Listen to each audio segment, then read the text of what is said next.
Hi guys, my name is Jacob. I'm riding a 2018 Sea-Doo RXT-X with a 300 horsepower engine modified by RIVA with a Stage 2 performance kit. This boat probably has about 330 horsepower, and instead of the standard Coast Guard restricted 68 miles per hour, it actually tops off at 77 miles per hour.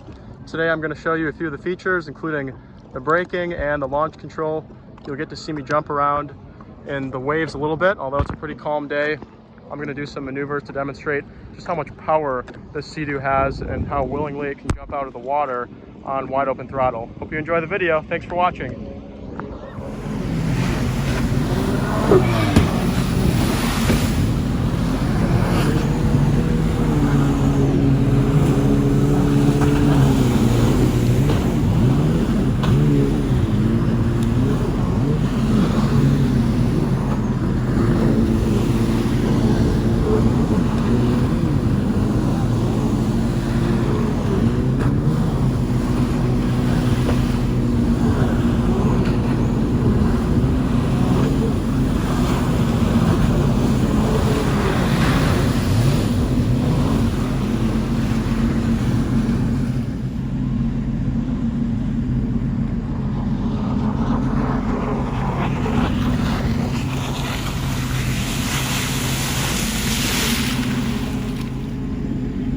Okay, here goes launch control.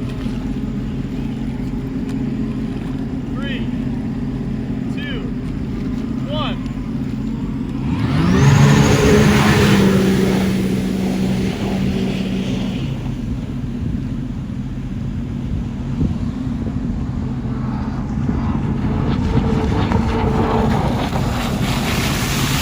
Okay, next up, I'm gonna take a minute to demo the startup for you and let you see what the gauge cluster looks like on this 2018 Sea-Doo. You can hear the supercharger whine a little bit when it starts up, especially at higher RPMs.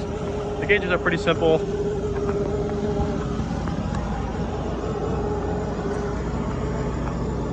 So the jet ski starts in neutral. I'll tap the forward lever, you'll see it go to F, and the miles per hour will start increasing, and eventually the compass will come on the screen and tell me my heading as well.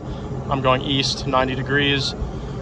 Besides that, you've got the hour counter on the bottom right corner, the VTS level on the left. If I hit the VTS up, you can see the bar move to the top, VTS down, bar moves to the bottom. That's a variable trim system, which allows me to get a little higher top speed and also stabilizes the boat on launch so that when I go wide open throttle from stopped, it will adjust the nose, adjust the bow so that it doesn't jump out of the water.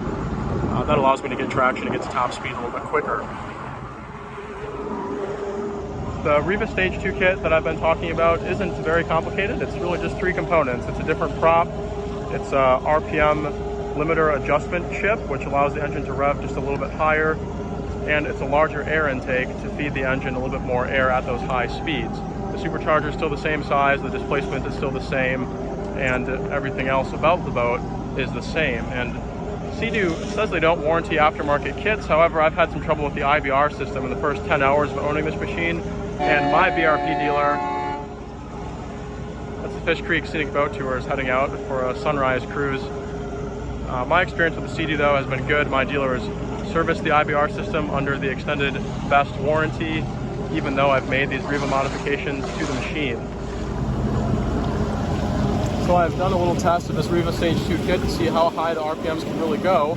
And what I did was cruise at 70 miles an hour for about a minute, and I gave the machine a chance to jump out of the water a few times, and it really hit its rev limit while it was in the air. And you can see that I've achieved about 9,000 RPMs, a little more.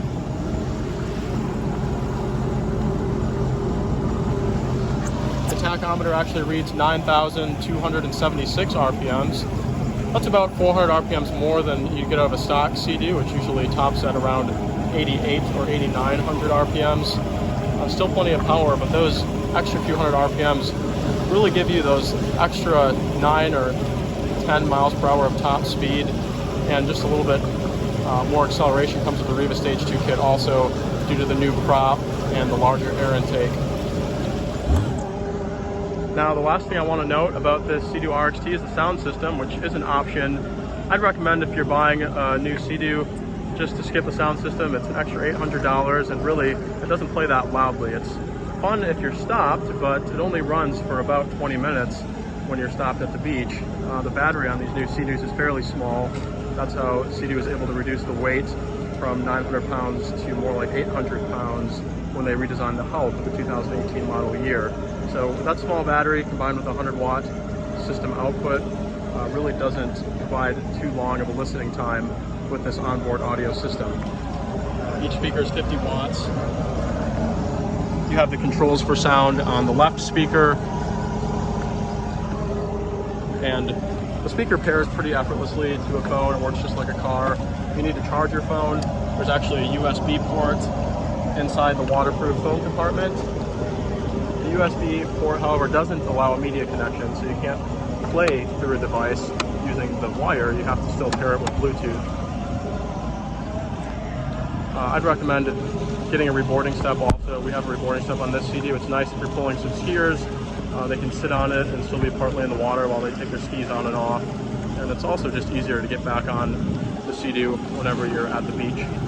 I was just riding through some half-foot waves, and I got it to stay in the water long enough, I think, to register a fair top speed. What I'm seeing is 76 miles per hour. 76 miles per hour is the top speed with this RIVA Stage 2 kit. I do believe it can go about 77 if the water is calm like glass. That's at about 9,250 RPMs, and that gives you about 8 miles per hour more than a stock 300 horsepower Sea-Doo would give you.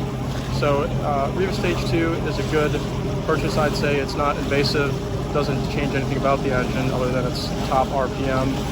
The prop isn't hard to install, and neither is the large air intake, and the chip, which allows for the higher RPM, just plugs right in. So a useful upgrade, a lot of fun, and if you're going to make a long trip, don't go 76 miles per hour the whole time. The burn rate on fuel at 76 miles per hour is about 20 gallons per hour.